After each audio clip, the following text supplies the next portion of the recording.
vivo feliz, pois sou de Jesus e já desfruto gozo da luz. Sou por Jesus herdeiro de Deus, Ele me leva à glória do céu. Canta, me ama, canta ao Senhor, rende-lhe sempre ardente louvor. Canta, minha alma, canta ao Senhor, rende-lhe sempre ardente louvor.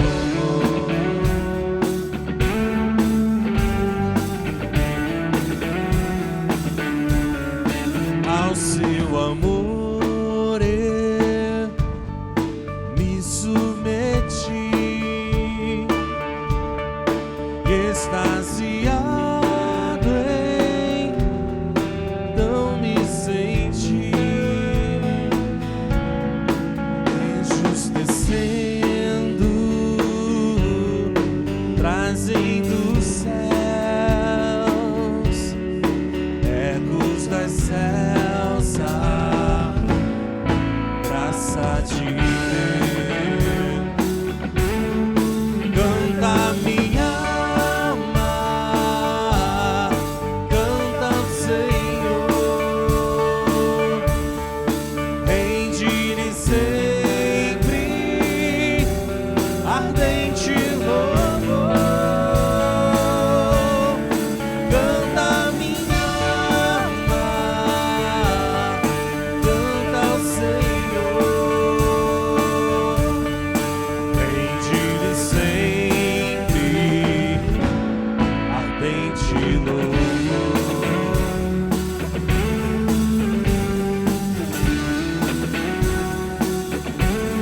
Sempre vivendo em seu grande amor, me regozijo em meu Salvador, esperançoso, vivo na luz, pela bondade do meu Jesus. Canta, minha alma, canta ao Senhor,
Boa noite, meu irmão, minha irmã. É muito bom estar contigo mais uma vez. Mesmo que através dessa transmissão online, mais um domingo que a gente está exclusivamente através das nossas plataformas digitais. Mas eu gostaria de mais uma vez compartilhar com você a palavra de Deus nessa semana, que é a segunda mensagem da série que nós começamos em 1 Coríntios, a série Ser e Pertencer. Nós começamos na semana passada a falar sobre essa ideia de que nós somos a igreja, mas somos a igreja porque pertencemos à igreja. Ninguém é igreja sozinho. Todos nós fazemos parte do corpo de Cristo e estamos inseridos em uma comunidade local, que é o meio pelo qual Deus designou para que o seu povo fosse identificado, se tornasse visível na terra, através da sua igreja, representada através das comunidades locais que pregam o verdadeiro evangelho, que administram as ordenanças, que pactuam para viver uma vida que glorifica a Deus, uma vida em missão, fazendo a obra de Cristo. E esse desafio de ser e pertencer, nós estamos meditando à luz do texto de 1 Coríntios. E quando a gente começou na semana passada, nós vimos que a igreja de 1 Corinto era uma igreja, a igreja de Coríntios, era uma igreja bem complicada. E a carta de 1 Coríntios trata muito desses problemas que traziam complicações para aquela igreja. Uma igreja que negligenciava a disciplina nos membros faltosos, que estavam com falta de arrependimento, estavam entregues às suas atitudes pecaminosas, pessoas que enfrentavam sérios problemas de imoralidade sexual, por exemplo. Também alguns com pontos de vista a respeito do casamento, do divórcio, conflitantes com o evangelho. Grupos na igreja com problemas relacionados a alimentos sacrificados a ídolos. Nós vimos que a cidade de Corinto, que era uma cidade grega, possuía muitas religiões que moldavam de alguma forma a cultura da cidade. Existiam irmãos também que não criam na ressurreição dos mortos, a ressurreição dos crentes. Essa realidade daquela igreja do primeiro século, que certamente era a igreja mais complicada ali do Novo Testamento que a gente encontra nas Sagradas Escrituras, é a igreja que está sendo objeto de reflexão para nós, para que a gente aprenda com eles a respeito dos desafios de ser e pertencer à igreja de Cristo. E talvez você me pergunte, por que logo a igreja mais complicada? Porque os desafios que a igreja ali em Corinto, no primeiro século, enfrentou, são os mesmos desafios que nós também enfrentamos hoje, no ano de 2021, na cidade do Rio de Janeiro, ou talvez você que esteja acompanhando esse vídeo e mora em outra região. O que muda é a forma como o evangelho tem trabalhado na vida da igreja e como nós estamos reagindo a esses desafios. Por isso é importante a gente olhar para aquela igreja e entender que os mesmos desafios que eles enfrentam, nós também enfrentamos. Entender que nós não somos melhores do que eles, mas que se nós nos fortalecermos na palavra de Deus, no evangelho, nós podemos sim lidar e superar esses desafios de uma forma talvez um pouco diferente. E hoje nós vamos falar sobre o segundo grande desafio. Semana passada a gente falou sobre o desafio de não nos esquecermos da essência de quem somos, de que somos santificados em Cristo, que por causa de Cristo nós nos tornamos santos, nós nos tornamos filhos de Deus, adotados por Deus como seus filhos, pelos méritos de Cristo, aquele que foi o único perfeito que viveu nessa terra. E a gente vai falar sobre o segundo grande desafio, que de alguma forma talvez seja o maior dos desafios.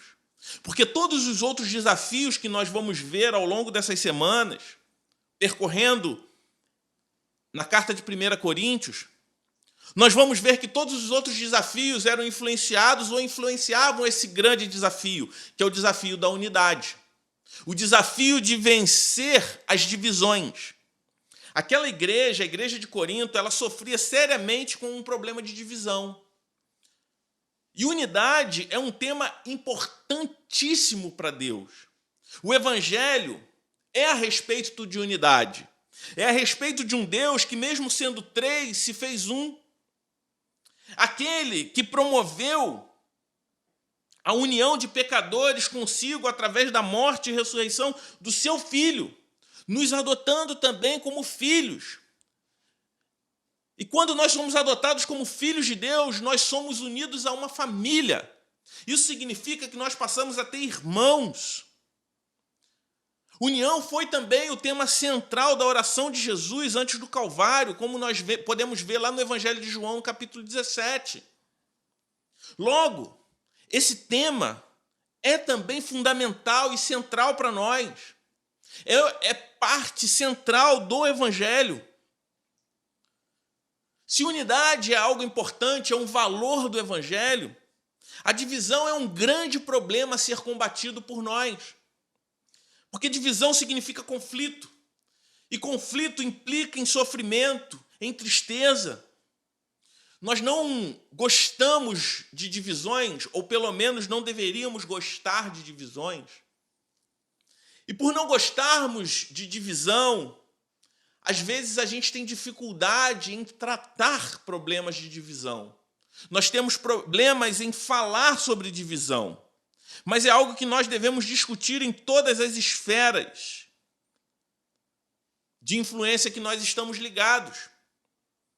Nós devemos discutir a respeito da divisão, da unidade, em nossos deveres como cidadãos. É complicado demais você, por exemplo, morar em um condomínio onde há conflitos, grupos, facções, onde não há unidade. É complicado demais você trabalhar numa equipe, numa empresa onde há facções, onde há dificuldade em relação à unidade. É muito complicado você pertencer a qualquer tipo de grupo social que haja esse problema de divisão, facções. É difícil demais viver em uma família dividida, onde o conflito se faz presente e as pessoas não conseguem ter comunhão. Mas há uma divisão ainda mais importante, que afeta e divide o corpo de Cristo, que é a divisão na igreja, na família de Deus. Por isso eu convido você a abrir a sua Bíblia em 1 Coríntios, no capítulo 1, do versículo 10 ao versículo 17. Eu gostaria que você acompanhe na sua Bíblia a leitura. Eu vou fazer a leitura na tradução NAA. A palavra de Deus diz assim: irmãos, pelo nome do nosso Senhor Jesus Cristo, peço-lhes que todos estejam de acordo naquilo que falam e que não haja divisões entre vocês. Pelo contrário, que vocês sejam unidos no mesmo modo de pensar e no mesmo propósito.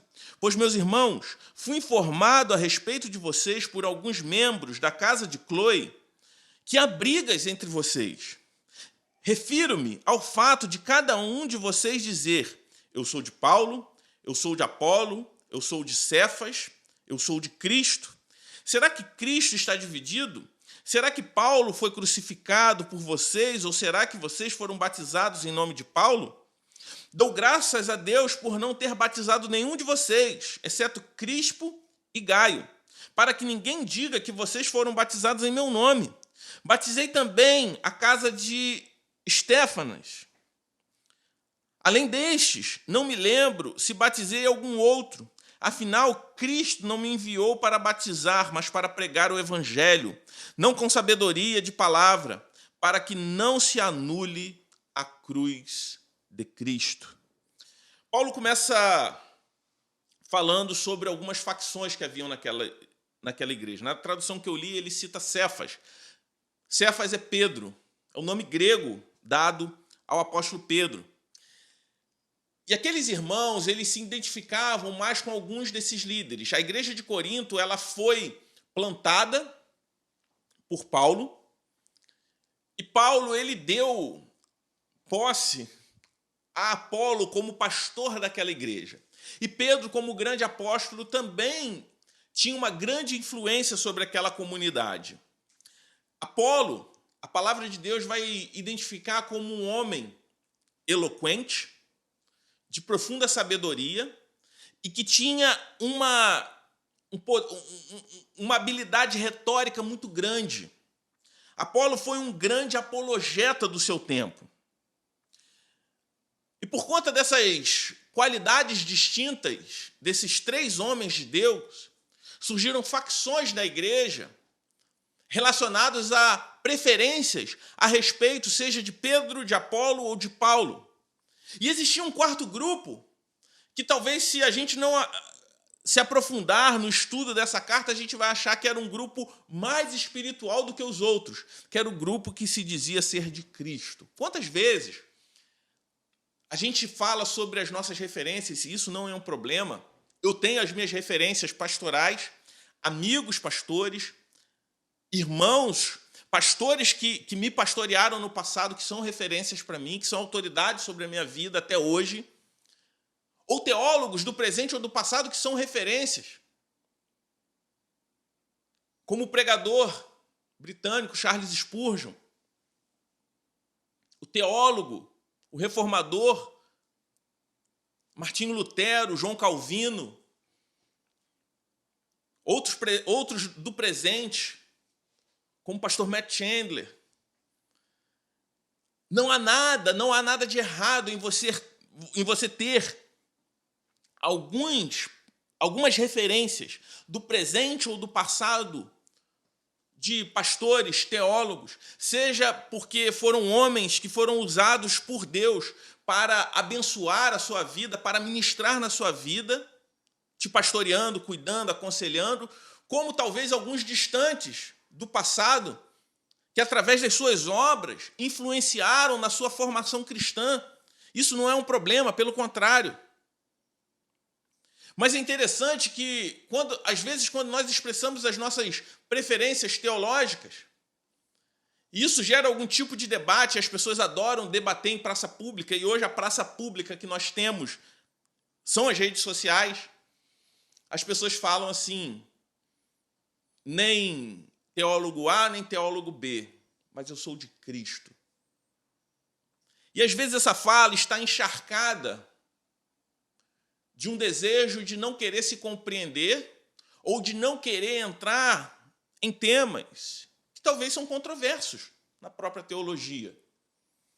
E aquele grupo ali em 1 Coríntios, eles estavam, na verdade, querendo se ausentar do problema de divisão que aquela igreja enfrentava.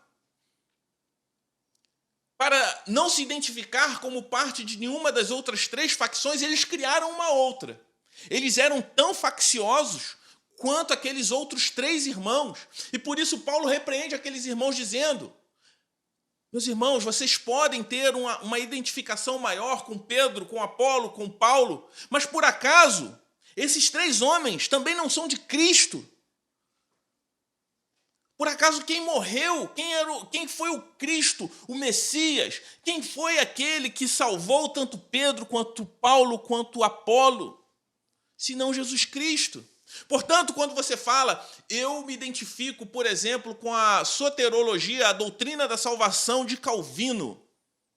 Isso não tá, o fato de você se identificar com isso, por exemplo, com uma determinada linha teológica, não pode, não deve anular o seu pertencimento a Cristo. Afinal de contas, João Calvino, Martinho Lutero, todos esses homens do passado e do presente teólogo também eram de Cristo.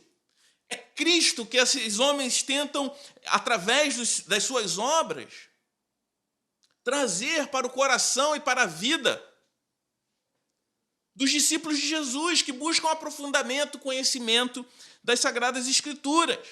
Portanto, criar facções em torno desses homens é uma tremenda tolice, é sobre isso que Paulo está falando. A nossa identificação maior não pode ser a esses homens, mas também, ao mesmo tempo, não há problema nenhum você ter alguns referenciais. Desde que você entenda que quem morreu por você não foi Paulo, não foi Apolo, não foi Pedro, não foi Calvino, não foi Lutero, não foi Armínio, não foi o John Piper, o Tim Keller, mas foi Cristo. Morreu por você e morreu por esses homens de Deus também.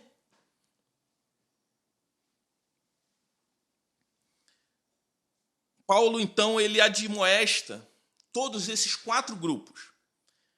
Ele não admoesta somente os que se diziam de Paulo, de Apolo ou de Pedro, mas também aqueles que adotavam um discurso que são apenas de Jesus. O que Paulo fala, todos vocês são de Jesus. Paulo ele fala até mesmo de um temor que ele tinha dele, se ele tivesse batizado muitos daqueles irmãos, ele se lembra apenas de alguns poucos que ele batizou, porque ele batizou em nome de Cristo, e ele falou, não fui enviado para batizar, mas para pregar o evangelho. Quando batizo em nome de Cristo, porque a facção era tão grande que as pessoas poderiam se vangloriar em dizer, eu fui batizado pelo apóstolo Paulo, ou aqueles que preferiam Apolo, mas eu fui batizado por Apolo. Apolo, ele era alexandrino, era um homem eloquente. Então as pessoas que tinham apreço pela retórica, pela boa argumentação, acabavam se identificando por ele. Já aqueles que se identificavam mais com o ministério de Paulo, na plantação daquela igreja, já se afeiçoavam. E a qualidade desses homens, que eram para a glória de Deus, qualidades para a glória de Deus, estavam se tornando instrumentos para a divisão. Então, existia um problema, por exemplo, em Apolo ser um homem eloquente, habilidoso com as palavras. Não. O problema estava no coração das pessoas que pegavam esse tipo de qualidade desse homem de Deus, uma qualidade que era usada para a glória de Deus, e usava isso como instrumento para culto à personalidade. Por isso, Paulo faz um apelo àquela igreja à unidade, na mesma forma de pensar e na mesma forma de agir. Não é um apelo para uniformidade, mas um apelo para unidade. E qual é a diferença? Uniformidade é pensar igual sobre exatamente tudo. Unidade é, podemos discutir sobre um monte de coisas após o evangelho, mas por causa do evangelho nós permanecemos juntos, porque tudo que vem após o evangelho é periférico. Paulo poderia ordenar aqueles irmãos que acabassem com aquelas divisões, mas ele opta pelo caminho do convencimento. E ele suplica a Cristo, ele invoca a presença de Cristo para tratar o problema no coração daqueles irmãos. A igreja de Corinto sofria uma forte influência cultural da cidade.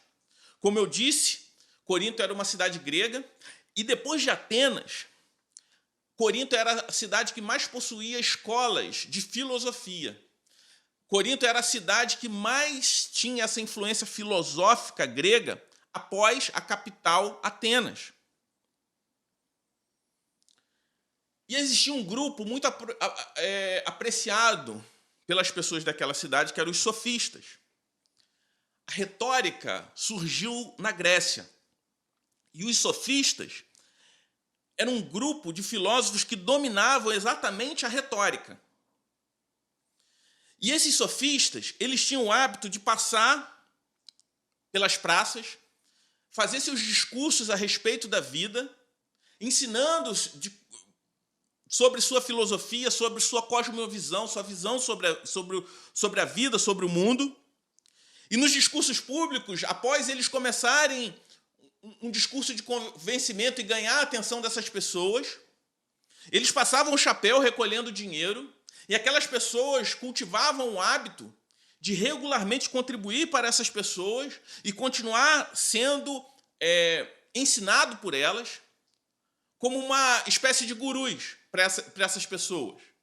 E é interessante que, se a gente fizer um paralelo para os dias de hoje, esse hábito ele continua existindo. O ser humano ele está à procura de pessoas que possam falar para eles o que eles devem fazer. As pessoas estão procurando por gurus. Talvez não mais em praças públicas e não mais recebendo através da coleta de dinheiro em praça pública, passando um chapéu. Talvez você tenha visto isso no passado, em artistas de rua, mas talvez nas redes sociais, através de uma enxurrada de conteúdos e depois o famoso arrasta para cima e contrate o meu curso que você vai mudar de vida ou melhorar ou aprender sobre um assunto que eu sou expert. Eu não estou falando que toda essa enxurrada de conteúdo digital que nós temos hoje em dia são ruins. Existe, sim, muita gente boa produzindo bom material. O que eu estou falando é que você precisa ter cuidado. Hoje nós estamos na era da informação, um excesso de informação, e, ao mesmo tempo, nós vemos uma sociedade brigando exatamente por tudo e pessoas formando completamente a sua cosmovisão, muito mais através dos filósofos do nosso tempo, dos influenciadores do nosso tempo, do que pela palavra de Deus. Se identificando muito mais com determinadas correntes de pensamento, ideias, ideologias, do que a palavra de Deus. Trazendo esse conhecimento até mesmo como um instrumento de divisão dentro da igreja, onde eu me identifico muito mais com pessoas, independentes se são ou não meus irmãos em Cristo, mas que são adeptos a determinadas correntes de pensamento, filosofias de vida, do que irmãos que foram salvos por Cristo e adotados por Deus como filhos e foram feitos meus irmãos. Por isso, aprecie esse tipo de conteúdo com moderação e tenha cuidado com todo tipo de influência que tenta moldar a sua cosmovisão, a sua visão sobre a vida, e não a palavra de Deus. E muitas vezes a Bíblia é usada como pretexto por esses influenciadores para formar uma cosmovisão a partir de filosofias, ideologias humanas e não a perspectiva do reino de Deus. Isso vai ser assunto um pouco mais para a próxima semana. Mas hoje eu queria falar do impacto dessas ideias dentro da igreja. Os irmãos de Corinto, era natural que esses irmãos eles tivessem apreço a cada um desses diferentes filósofos do seu tempo. Só que essa preferência, que era uma perspectiva mundana, secular, foi levada para dentro da igreja. Da mesma forma que eles preferiam filósofos diferentes, A ou B ou C, eles também levavam esse tipo de facção e de preferência para os líderes que passaram e influenciaram a igreja. Como, por exemplo, o fato de Apolo ser um alexandrino e dominar muito bem a retórica. Aqueles que apreciavam a retórica, os filósofos que trabalhavam bem nesse campo, tinham uma tendência de gostar mais de Apolo, porque a influência da filosofia, da cultura da cidade de Corinto era muito forte. Naquelas pessoas, eles estavam transferindo essa perspectiva secular para dentro da igreja. E a preferência pessoal por esses diferentes filósofos que falavam em praça pública estava influenciando, sim, na unidade da igreja. Moldava a relação que os membros da igreja tinham com seus líderes, levando essa perspectiva mundana para dentro da igreja.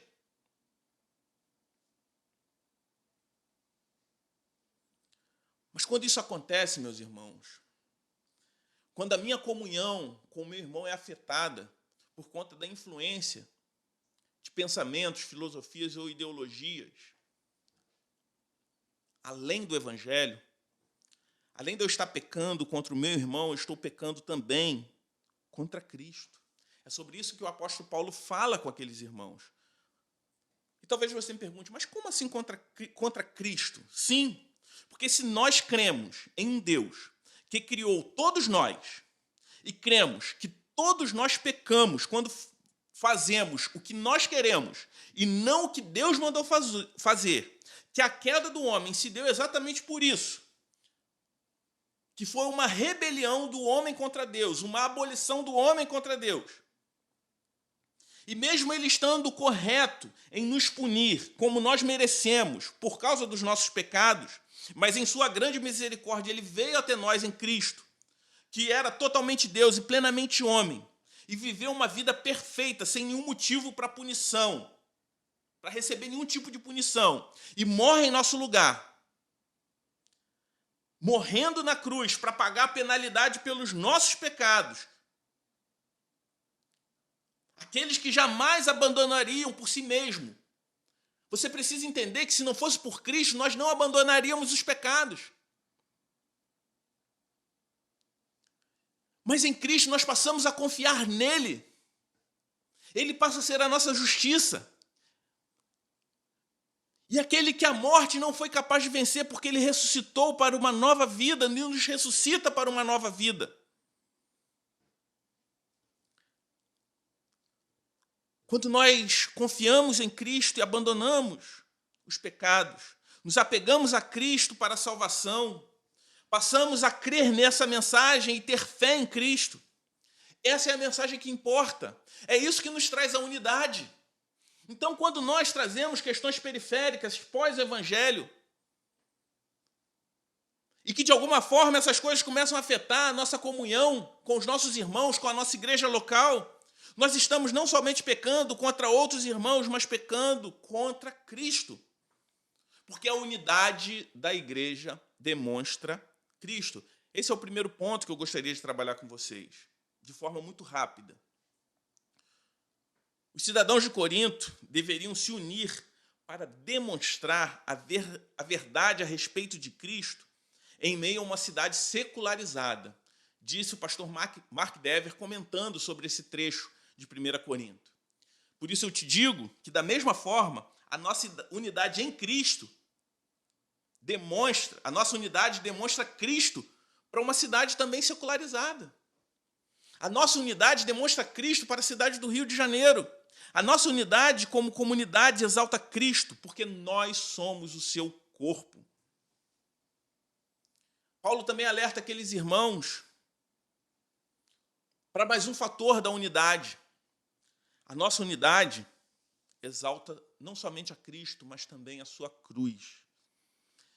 Versículo 18 de 1 Coríntios 1 vai dizer o seguinte: certamente a palavra da cruz é loucura para os que se perdem, mas para nós que somos salvos, ela é o poder de Deus, pois está escrito: destruirei a sabedoria dos sábios e aniquilarei a inteligência dos inteligentes. Onde está o sábio? Onde está o escriba? Onde está o questionador deste mundo? Não é fato que Deus tornou louca a sabedoria deste mundo, visto que na sabedoria de Deus o mundo não conheceu por sua própria sabedoria. Deus achou por bem salvar os que creem por meio da loucura da pregação, porque os judeus pedem sinais e os gregos buscam sabedoria, mas nós pregamos o Cristo crucificado, escândalo para os judeus e loucura para os gentios. Mas para os que foram chamados, tanto judeus como gregos, Cristo é o poder de Deus e a sabedoria de Deus, porque a loucura de Deus é mais sábia do que a sabedoria humana, e a fraqueza de Deus é mais forte do que a força humana. Quando a igreja, ou melhor, quando uma igreja se divide da maneira em que aquela igreja, a igreja de Corinto do primeiro século, estava dividida, ela mente a respeito da cruz de Cristo. Ela mente a respeito daquilo que Cristo fez na cruz. Isso parece tornar o nosso pecado e a sua morte como temas menores do que realmente são. Pregadores afáveis, positivistas, não são substitutos para o Cristo crucificado. Devemos reconhecer que o mundo acredita que a mensagem cristã é uma tolice porque rejeitam Cristo crucificado. Logo, quando entendemos que foi na cruz que a nossa unidade foi comprada, quando demonstramos isso, nós estamos exaltando o sacrifício do Filho de Deus por nós. Eu não estou falando que a unidade é fácil. Mas quando nós lutamos por isso, nós estamos exaltando aquilo que Cristo fez na cruz. Da mesma forma, quando nós negligenciamos e trazemos outros temas após o Evangelho, para justificar a nossa falta de unidade, nós estamos diminuindo a importância da cruz, da morte, da obra redentora de Cristo que nos fez um povo. Irmãos, a nossa unidade é muito mais do que uma regra de boa convivência, mas um testemunho vivo do Evangelho. 1 Coríntios 1, 26 vai dizer o seguinte: irmãos, considerem a vocação de vocês. Não foram chamados muitos sábios segundo a carne, nem muitos poderosos, nem muitos de nobre nascimento. Pelo contrário, Deus escolheu as coisas loucas do mundo para envergonhar os sábios, e escolheu as coisas fracas do mundo para envergonhar as fortes. Deus escolheu as coisas humildes do mundo e as desprezadas, e aquelas que não são, para reduzir a nada as que são, a fim de que ninguém se glorie na presença de Deus. Mas vocês são dele, em Cristo Jesus, o qual se tornou para nós, da parte de Deus, sabedoria, justiça, santificação e redenção, para que, como está escrito, aquele que se gloria, glorie-se no Senhor. A unidade da igreja também expressa a nossa humildade. Paulo apresenta a terceira razão para que a igreja esteja perfeitamente unida. Paulo fala sobre a divisão como um ato de tolice. É tolice porque o evangelho que professamos como cristãos, as suas estimativas e os julgamentos humanos desse mundo, eles são aniquilados pelo evangelho. Somos herdeiros em Cristo porque ele veio a nós por causa de Deus, somente por ele. Não por causa de qualquer coisa em nós. Justiça, santidade e redenção, como Paulo fala, não veio por meio do conhecimento humano, não por conta do meu esforço moral, mas por causa do conhecimento de Deus em Cristo. Essas virtudes não são naturais a nós, seres humanos pecadores. Por isso nós precisamos nos gloriar somente em Deus. Quem se gloria somente em Deus dificilmente se torna alguém orgulhoso e, consequentemente, não se torna alguém que divide o corpo de Cristo. Como cristãos, precisamos trabalhar para nos humilhar sempre. Nós precisamos desenvolver o exercício de nos comparar sempre com o que de fato nós merecemos e o que nós recebemos de Deus. O que de fato nós merecemos? A punição pelos nossos pecados. Mas o que recebemos? A nova vida em Cristo. Isso destrói com o nosso orgulho. E nós dividimos. Muitas vezes somos facciosos porque somos orgulhosos. Você já parou para refletir sobre isso? Sobre o que nós merecemos e o que nós recebemos? Você já parou para refletir como isso deve moldar a nossa relação, não somente com Deus, mas também com os nossos irmãos? Por isso eu gostaria de trazer para vocês alguns conselhos práticos para a gente encerrar.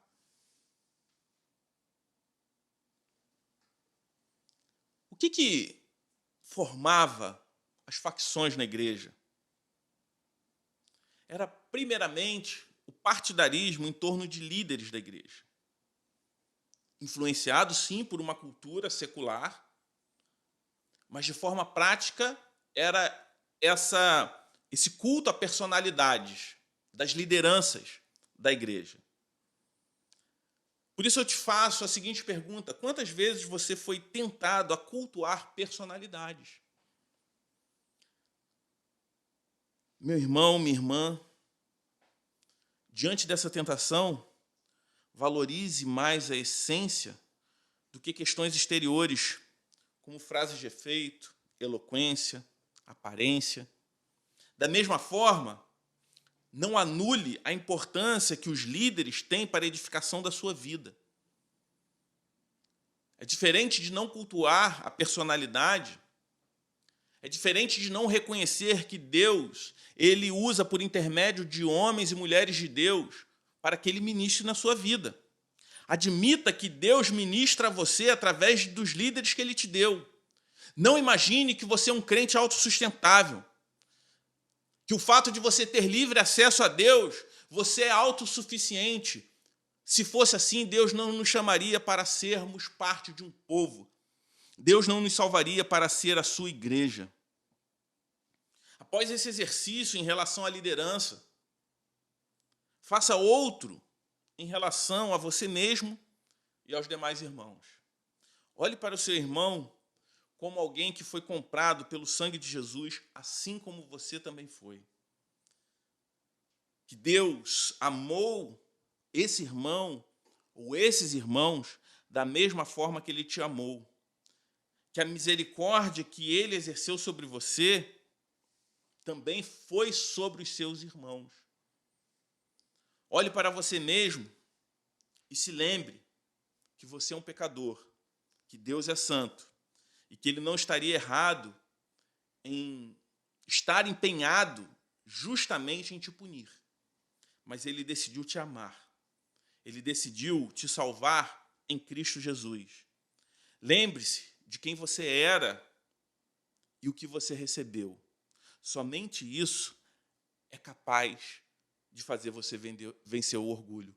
Somente o Evangelho é capaz de fazer com que a gente supere o orgulho.